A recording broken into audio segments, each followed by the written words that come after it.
Kita kirimkan dulu Al-Fatihah untuk mu'allif hadal kitab Syekh Imam Al-Ghazali. Al-Fatihah. Bismillahirrahmanirrahim. Ya Allah, ya Rahman, sallallahu alaihi wasallam.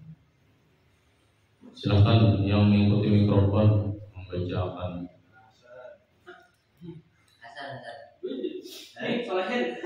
Ya, saudara. Mana mikrofonnya mana?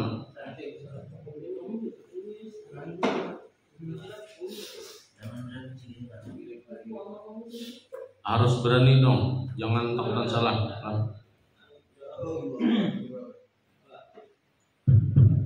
Bismillahirrahmanirrahim. Qala musannif rahimahullah ta'ala wa nafa'ana bi jami'i ulumi fid dharain amin. Wa amma kaunuhu 'aliman bi asraril qalbi wa 'ulumil akhirati fa ta'rifahu min al-hukmi al-ma'thurati 'anhu. Rawa annahu su'ila 'anil riya'i Ruwiya annahu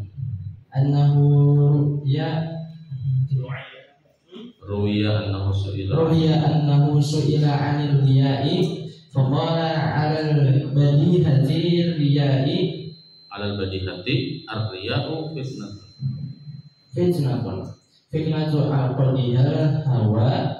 aqdihal hawa hiya la absari qulubil ulama'i fa nazaru ilaiha bi su'i ikhtiyarin nufusi fa ahbatat a'maluhum. Coba Isyrah atau tarjim ya, tarjim. Wa amma, dan adapun, terserah, anak tafsir bebas juga boleh.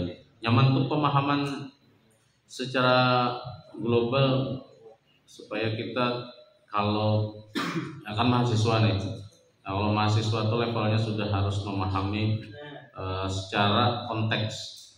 Karena kalau memahami secara teks terus nanti terjebak dengan kosakata kadang-kadang. Karena kita kadang-kadang tidak hafal kan, apalah artinya mufradat ini. Tapi kalau bisa tekstual dulu, silakan aja. Silakan. Yang nyamannya aja. wa ma kaunuhu 'aliman, dan adapun keadaan orang yang alim itu biasanya al-qabi dengan rahasia-rahasia hatinya, ulumil akhirah dengan ilmu-ilmu akhirat, fata'rifahu, maka ketahuilah yang hukum ma'thurati anhu, daripada hukum yang berbekas darinya. Rawa annahu su'ila 'anil riya, dikisahkan bahwasanya dia ditanya tentang riya. Faqala 'alal badihatir riya fitnatu aqdaha wa hawa. Maka dia berkata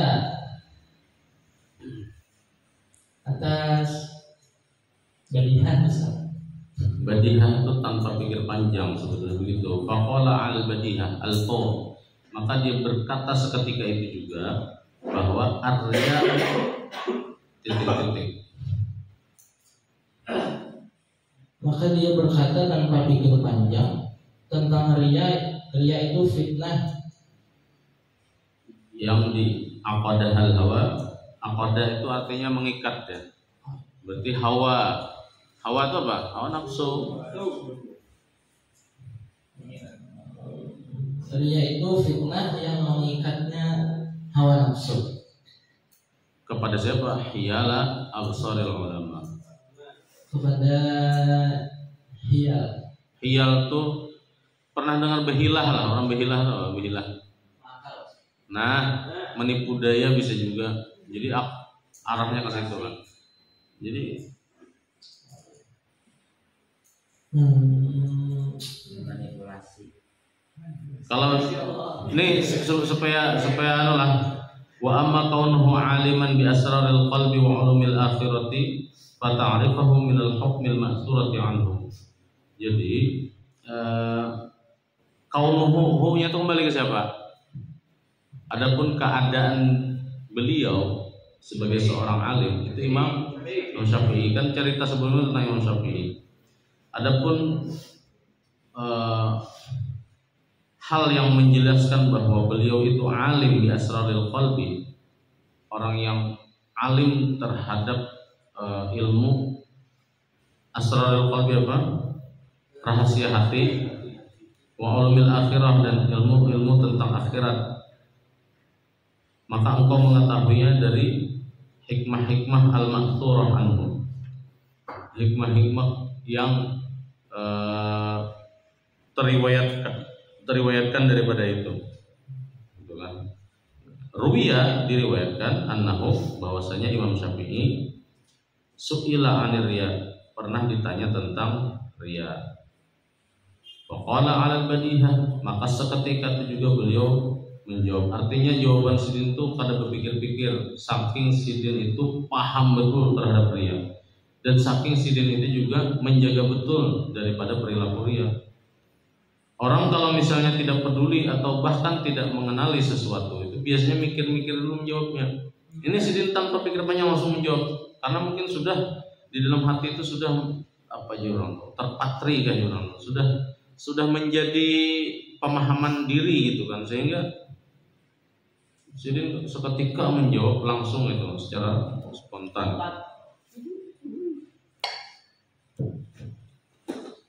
Apa jawaban Sidin?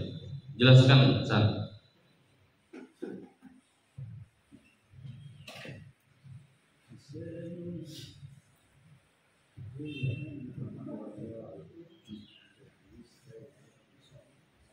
Terus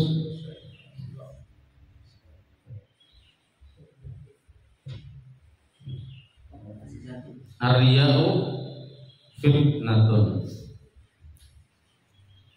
maka di sini sungguhnya riya atau riya itu merupakan fitnah yang diikat oleh hawa dari hawa nafsu untuk menginginkan penglihatan mata hati para ulama.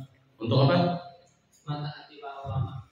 Untuk memalingkan, untuk menipu bisa juga, untuk mengakali bisa juga.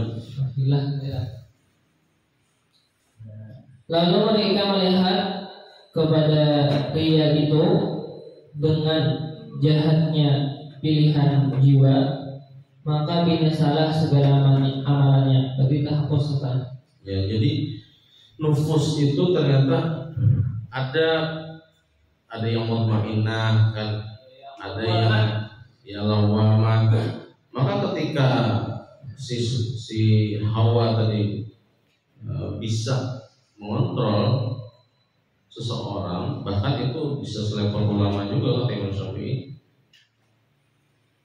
Maka ketika jiwa ini kalah, jiwa yang baik kalah dengan jiwa yang buruk dalam pilihannya, maka habitat amalum, apa artinya? Terhapus atau hilang tanpa bekas. Ya. Jadi percuma, sia-sia amal perbuatan mereka. Ya itu riya. Menjadikan amal perbuatan kita menjadi sia-sia. Lanjut lagi, tunjuk Guru Mail. Siapa minggu mikrofon? Bacanya mah ada bapak lain.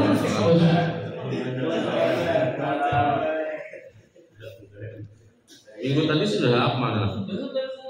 Minggu tadi.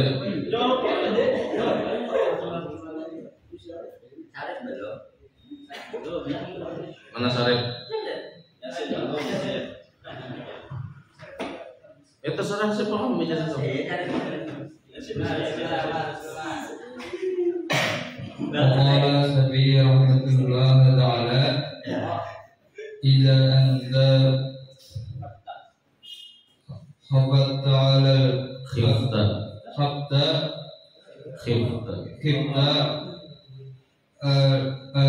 aliya amalika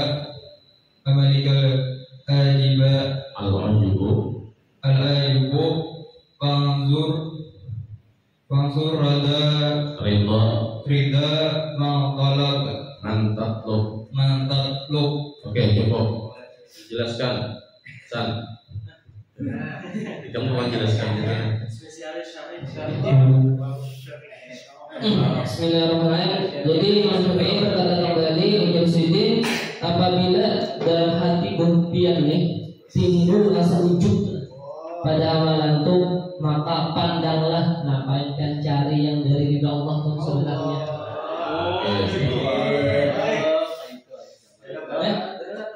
Lanjutkan. Atau ada yang ingin menambahkan idza khifta apa nih? Takut. Idza anta khifta ala amalika. Jika khawatir dalam amalan itu ada timbul rasa ujub. Kalau engkau khawatir tiba-tiba. Oh iya lah. Kalau begitu. Ada itu tafsiran bebas saja tiba-tiba. Oh. Jadi kalau kita berbuat kebaikan umpamanya, tiba-tiba ada rasa khawatir, jangan-jangan aku ini ujub. Aduh, bisa aku ini ujub nih. Kan kadang-kadang bisa muncul itu kan, karena kita punya ilmu, punya kesadaran itu. Oh ternyata dalam kebaikan-kebaikan kita itu, tadi kata Imam Syafi'i, ulama saja bisa kena fitnah itu, apalagi kita. Potensi sekali kita ini ujub. Apalagi misalnya ada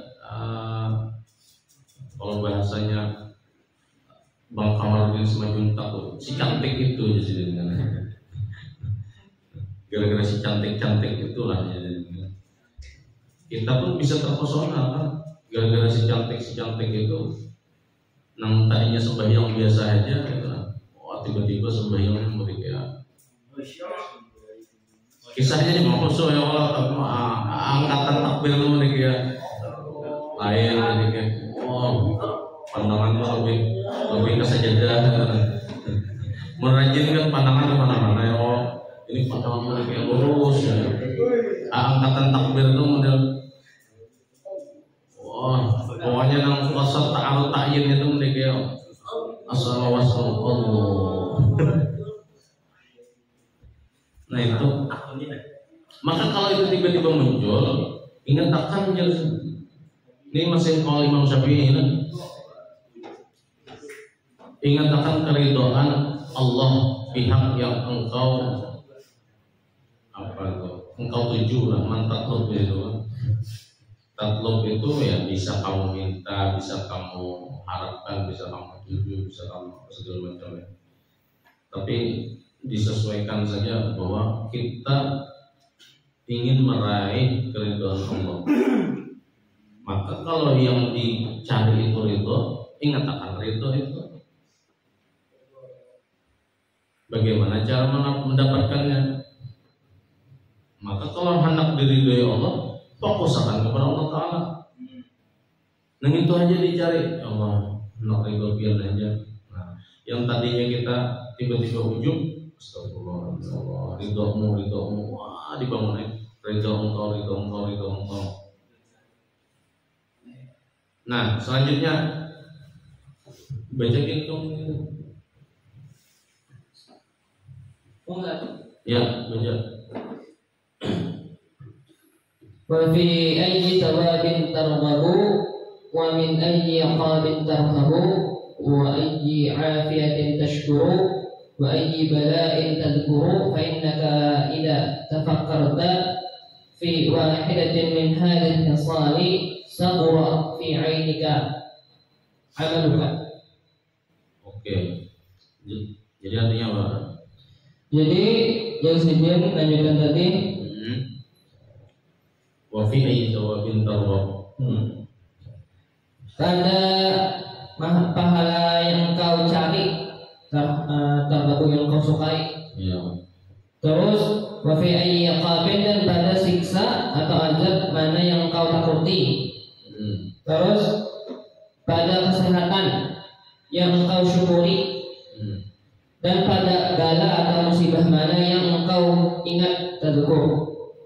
Maka apabila engkau merenungkan salah satu dari perkara yang di atas tadi itu, maka niscaya menjadi kecil sebuah rasanya pada matamu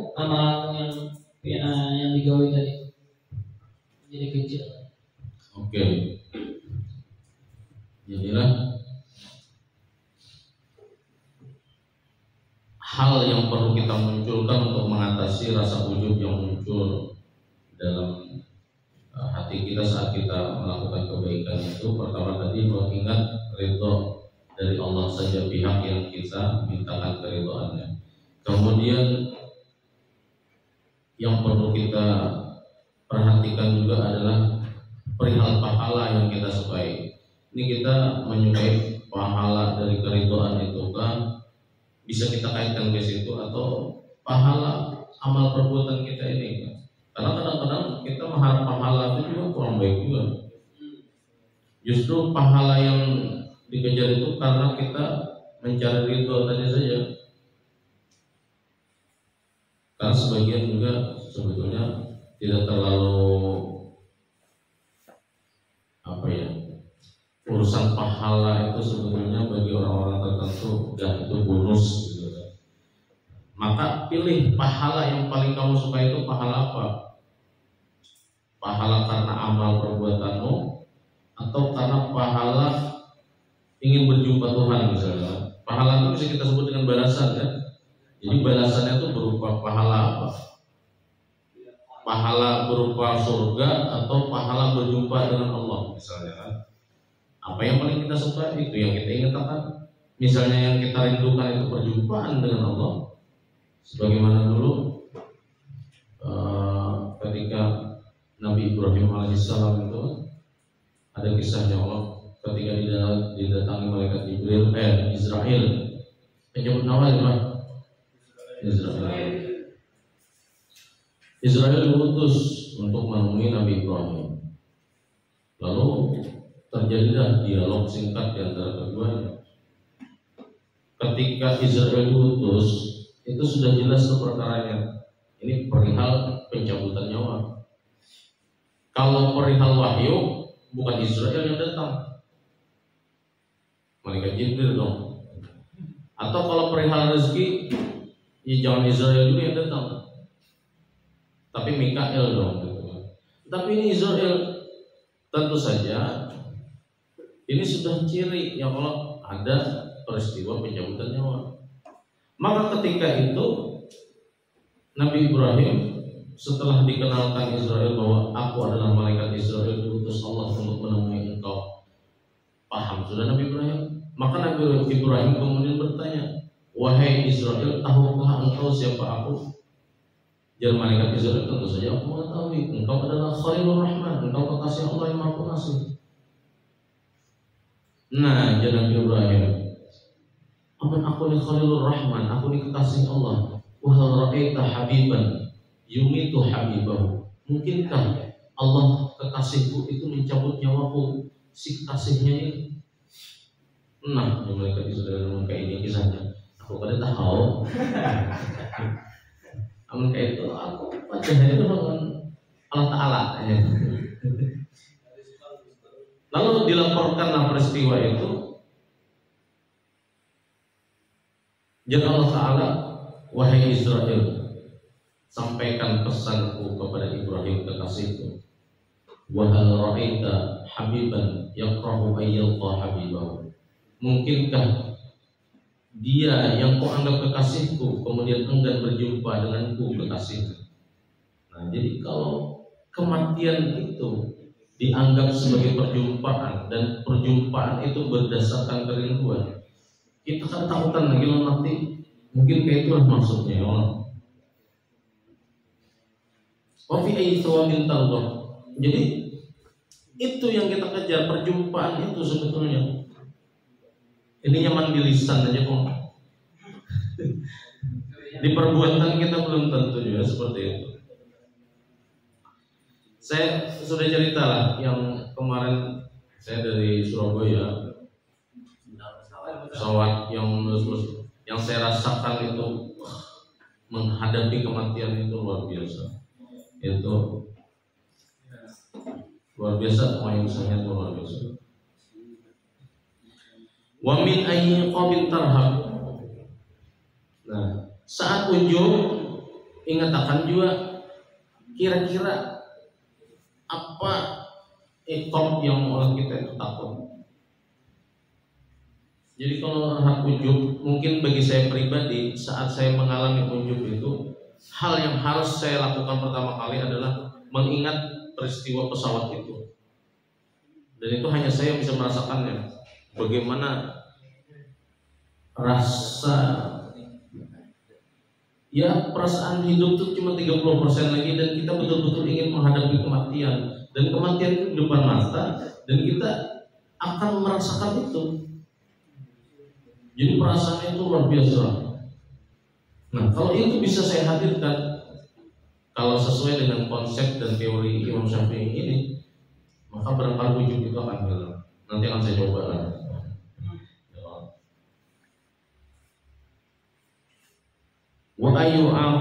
Wa ayyi afiyatin tashkur. Kalau hendak menghilangkan ujub, lihati kesehatan yang kita rasakan sampai saat ini, disyukuri. Apa wujud-wujud dong seorang sehat ini, siapa yang membuat kita sehat? Kemudian lagi wa ibadatin tadhkur. Pokoknya ingatnya tuh ke situ tuh, ke mantatlub itu sebetulnya. Jadi muaranya tuh ke mantatlub. Siapa mantatlub itu? Ya Allah Ta'ala. Maka kesehatan harus disyukuri, bala harus diingat-ingat gitu kan. Kalau kita bisa menerapkan pikiran-pikiran yang tadi itu, ya tidak ada apa-apanya pekerjaan kita itu, tidak ada apa-apanya. Kita lah bahkan masuk surga itu tidak bisa diukur dengan amal kita. Kenapa? Karena amal kita ini kalau dikali-kaliakan, berapa puluh tahun sih kita hidup, maksimal mungkin ya 60, lebihnya bonus misalnya lah. Apakah pekerjaan-pekerjaan yang baik atau kebaikan-kebaikan yang kita lakukan selama 60 tahun itu sebanding dengan surga yang Allah janjikan nanti? Kita begawi aja mengejar materi aja, ya kecuali kita misalnya ditetapkan misalnya jadi bos berbara umpamanya lah, hanya mungkin terasai mobil mewah di dunia, rumah mewah di dunia, ini yang wah di dunia gitu kan, dan seterusnya. Cuman namun nang ratik warane kalau 60 tahun kita begawi, kakak itu aja hasilnya paling jadi rumah, jadi pendidikan anak, jadi ini terus aja. Lalu kita hendak 60 tahun kita beramal dapat surga Allah itu ada sebanding. Maka jangan pernah mengandalkan amal perbuatan kita untuk mendapatkan surga. Itu murni karena rahmat dan kasih sayang Allah. Kayak itu kalau Rasulullah mengajarkan, hatta anta ya Rasulullah, sampai engkau ya Rasulullah, ya Nabi, aku pun masuk surga itu karena rahmat Allah. Kan kelas Nabi yang itu kita lah karena mengandalkan amal. Nah barangkali begitu. Nah di bawah ini fanzur kaifa dzakara haqiqatar riya wa ilajal ujbi wa huwa min kibari afatil qalbi. Nah ini sudah analisa atau penjelasan dari Imam Ghazali. Ini lalu jadi Imam Ghazali, kalau tadi kan kisahnya Imam Syafi'i, ini Imam Ghazali kemudian menyoroti, jadi perhatikan bagaimana Imam Syafi'i itu mengenali hakikat daripada dia, dan beliau juga mengenali bagaimana cara mengantisipasi daripada sifat ujub itu muncul. Jadi zikru haqiqatir riya dan zikru ilajil ujub itu sangat dikuasai oleh Imam Syafi'i, dan itu beliau sebutkan, beliau jawab dengan alal badihah tadi. Ketahuilah bahwa keduanya itu adalah min kibari al-fajal qalbi, adalah sumber kehancuran yang paling besar bagi hati kita, yaitu riya dan ujub. Kemudian waqala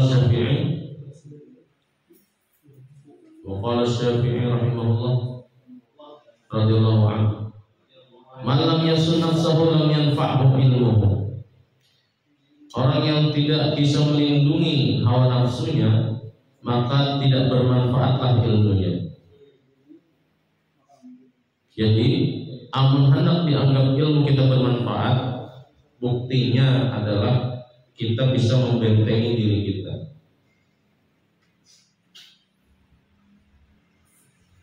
Wa qala rahimahullah, Imam Syafi'i lagi berkata, man ata'a Allah Ta'ala bil ilmi nafa'ahu sirruhu.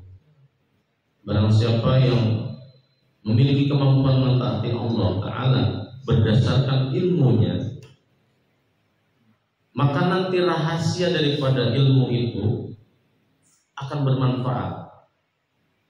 Rahasia ilmu itu ya macam-macam. Di antaranya adalah pemahaman yang sebelumnya tidak kita miliki, tiba-tiba Allah menjadikan kita paham. Itu bagian daripada sir, daripada ilmu. Buan pian mungkin pernah belajar, anggap sekarang belajar ya.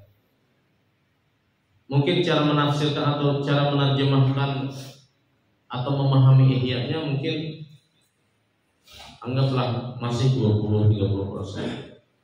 Tapi karena ada usaha dan ada juga membentengi diri tadi dengan ilmu yang 20-30 saja persentasenya, itu nanti di 10 tahun yang akan datang ketika mengajar, membaca kembali, mau kayak lagi nih catatan-catatan ini, meskipun dobit-dobitnya macam-macam lah. Ada yang dobit pakai memori ya Allah, ada dobitnya pakai 6 video dicatat ya Allah. Ada juga yang dobitnya mengandalkan kolbu misalnya, luar biasa banget itu. Itu bisa terguling ya. Nah itu bagian sirnya itu. Paling kada itu sir yang sering terjadi. Belum lagi kalau misalnya sirnya itu pemahaman kita yang mendalam dan seterusnya. Waqala, dan Imam Syafi'i kemudian berkata juga, ma min ahadin illa lahu muhibbun wa mubghidun. Tidaklah seseorang itu kecuali ada pencintanya, ada pembencinya, ada fansnya, ada hatersnya. Itu setiap kita tuh ada. Jadi jangan pernah berharap bahwa sebentar orang mencintai kita, karena dikatakan juga ridwan nas wa yadun ladur. Mengharapkan orang sebentar sukawan kita itu adalah hal yang mustahil, hil yang mustahil.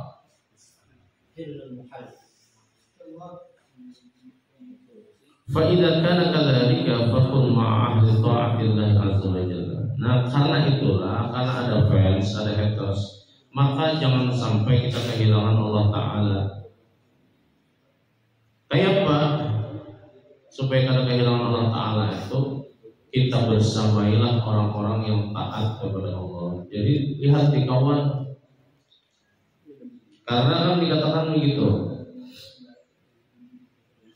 anil mar'i la tas'al wa sal qarinahu. Kalau hendak mengukur seseorang itu, ada usah ditakuninya. Lihat siapa kawanannya. Orang baik itu biasanya cenderung berkawan dengan orang baik. Orang pengedar biasanya cenderung berkawannya dengan hubungan pemakai pengguna dan seterusnya.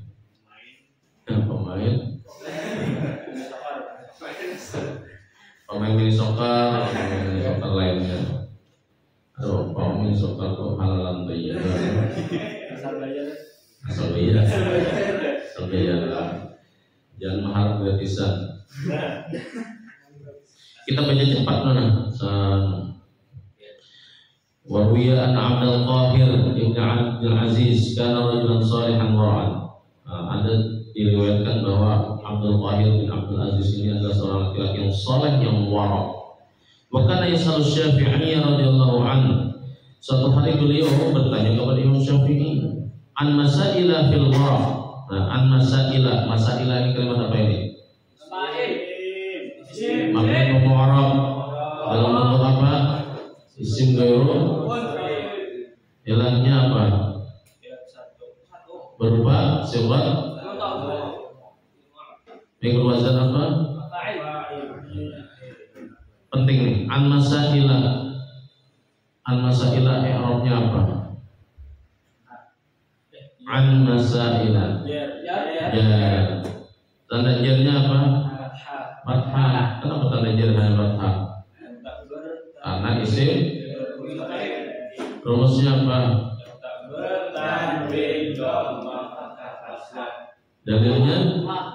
Dalilnya wajur rabil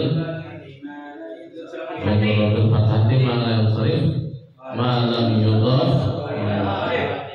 Oke, kita lanjut. Tadi nak cepat kan?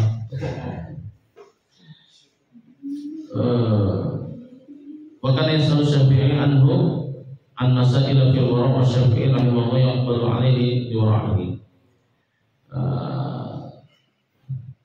Syekh Abdul Qadir Ibnu Aziz ini bertanya kepada Imam Syafi'i tentang permasalahan dalam hal wara', dan Imam Syafi'i yaqbalu alaihi biwara'ihi, sangat gembira dan sangat welcome terhadap Syekh Abdul Qadir Abdul Aziz ini karena kewara'annya. Jadi Imam Syafi'i itu sangat welcome karena tahu bahwa sini itu orang yang wara'. Waqala Syafi'i yauman, Syekh Abdul Qadir Ibnu Abdul Aziz suatu hari bertanya atau berkata kepada Imam Syafi'i, ayyuma afdalu, mana yang lebih utama? As-sabru, kesabarankah, awil mihnatu atau ujiankah, awil tamkinu atau keteguhan hatikah?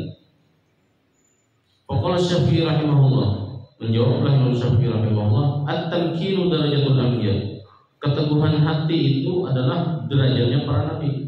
Wa la yakunu tamkin illa ba'da mihnah, dan keteguhan hati itu tidak mungkin terjadi kecuali setelah dia diuji. Fa idza umtuhina sabara wa idza sabara makkana, apabila dia diuji kemudian dia harus sabar, dan apabila dia sabar maka Allah makkanahu, Allah akan meneguhkan hatinya. Atau wa idza sabara mukina juga bisa ya, dia diteguhkan hatinya. Ala tara anna Allah azza wa jalla imtahana Ibrahim alaihi salam tsumma makkanahu. Tidakkah kau perhatikan atau coba intihi nangkaya Allah Ta'ala itu memberikan ujian kepada Nabi Ibrahim alaihi salam, tsumma makkanahu, kemudian meneguhkan hatinya setelah diuji.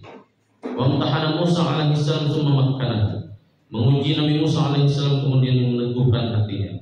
Wa imtahana Ayyub alaihi salam tsumma makkanahu, memberikan ujian kepada Nabi Ayyub alaihissalam juga meneguhkan hatinya setelahnya. Wa imtahana Sulaiman alaihissalam tsumma makkanahu wa atahu mulkan. Begitu juga beliau Allah Subhanahu wa taala menguji kepada Nabi Sulaiman alaihissalam, kemudian meneguhkan hatinya, bahkan memberikan kepadanya kerajaan atau kekuasaan. Wa tamkin afdalud darajat, dan keteguhan hati itu adalah derajat yang lebih utama. Wa qala Allah azza wa jalla, Allah berfirman, wa kadzalika makkanna li Yusuf fil ardh, demikianlah kami telah teguhkan hati Yusuf di bumi. Surah Yusuf. Wa Ayyub alaihissalam ba'da al-mihnatil 'azimati mukminah. Begitulah Nabi Ayyub alaihissalam juga setelah diuji dengan ujian yang berat, yang besar, beliau juga diteguhkan hatinya oleh Allah Ta'ala. Allah Ta'ala wa atainahu ahlahu wa mithlahu ma'ahu, dan Allah kemudian memberikan kepadanya pengikut sebagaimana keluarganya, dan juga demikian, maksudnya dalam hal jumlah ya, yang tadinya kan dia ditinggalkan dan dikucilkan, setelah itu dia diberikan lagi pengikut yang banyak.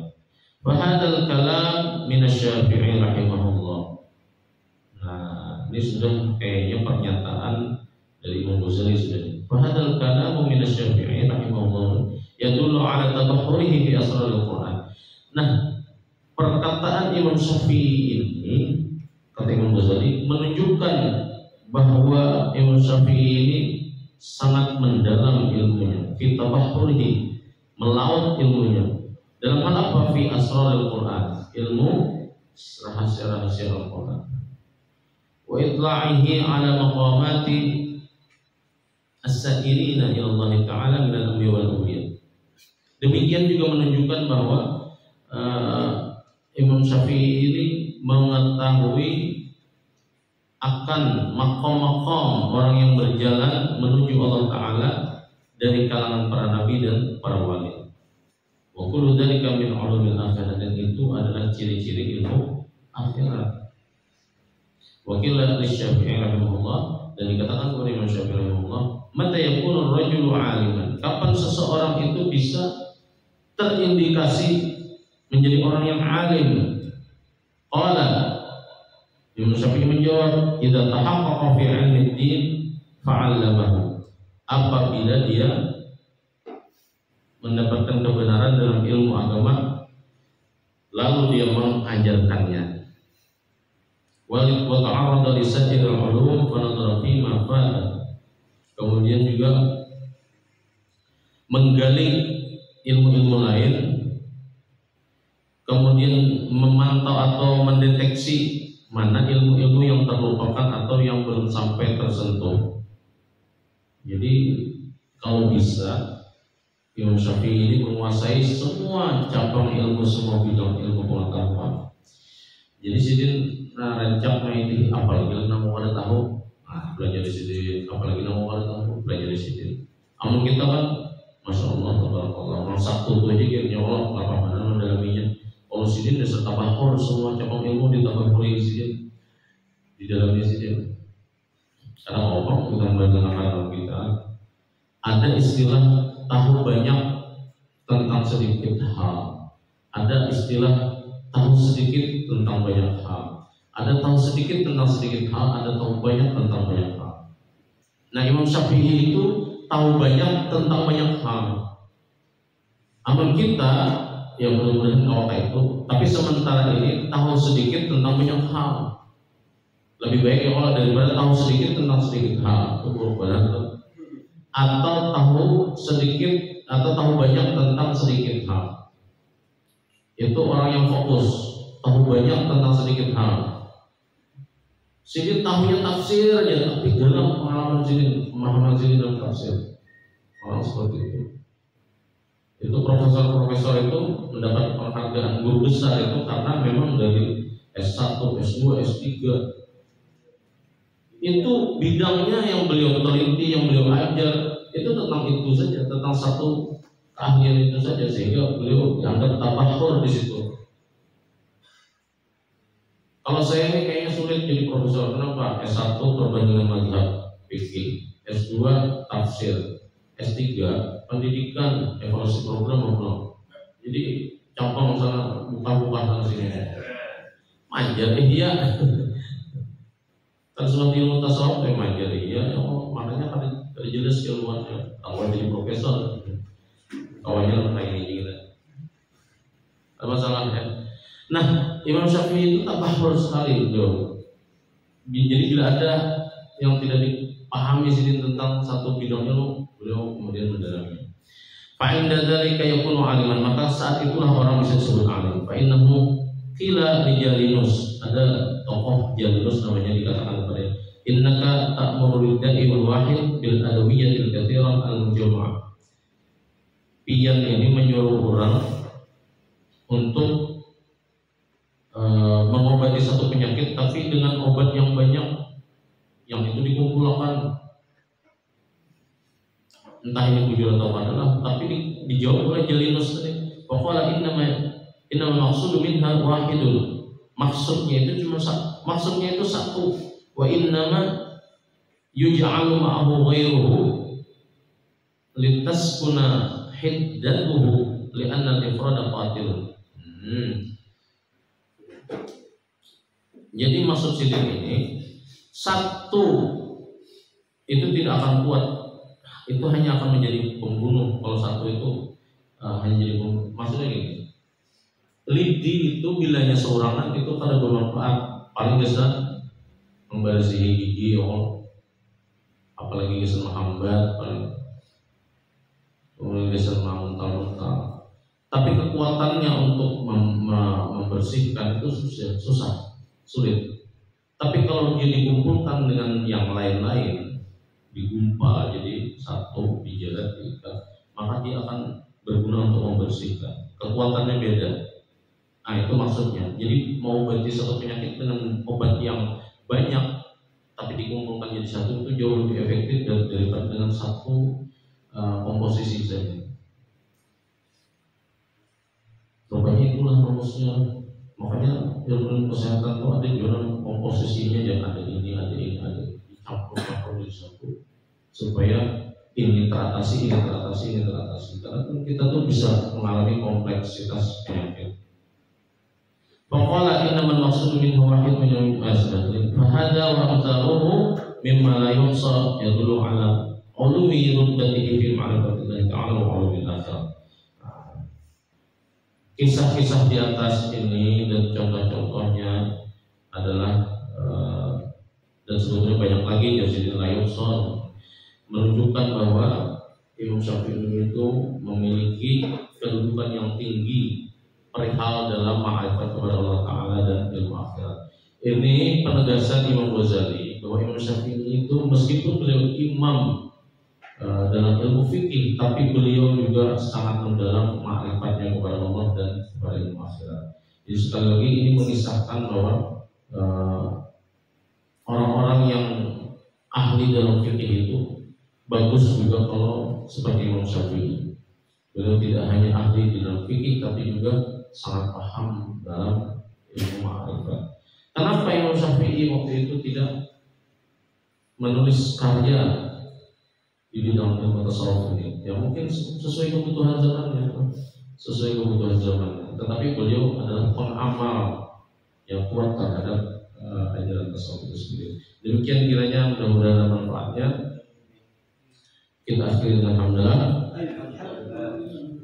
Subhanallah wa bihamdihi, subhanallahi wa bihamdihi, asyhadu an la ilaha illa anta, astaghfiruka wa atubu ilaik. Wassalamualaikum warahmatullahi wabarakatuh.